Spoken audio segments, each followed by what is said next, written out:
Marky ba, patry naman yung tiramisu ng Contis. Contis na naman! Slice is 175. Ang isang buo, 145. Using sponge cake. And as you can see, layers. Sinoke yung pinaka-upper layer ng espresso.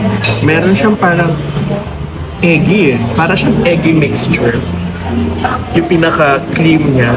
Hindi ko may yolk to. And then meron siyang powdered cocoa sa taas. So,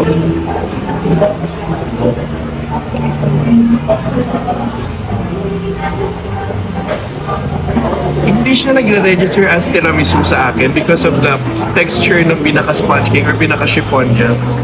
Kasi alam mo yung airy siya na dapat usually yung lady fingers, dapat usually kasi nagsusoak siya na parang sponge na espresso. But this one, yung pinaka-upper layer niya gives that espresso taste. And then, meron siyang onting texture or dry texture na nakuha from the gitna na hindi basa from the coffee. And then yung cream. Yan na natin hatiin natin Yung cream niya, super thick. Bigyan ko to ng 9 out of 10. Maganda pala. Pwede pala gamitin ang sponge cake sa tiramisu. Let me know in the comment section kung ano pang gusto niyo ipa-date sa akin. And sana natin masarap at ulam niyo. Kahit di tayo mayaman. Bye!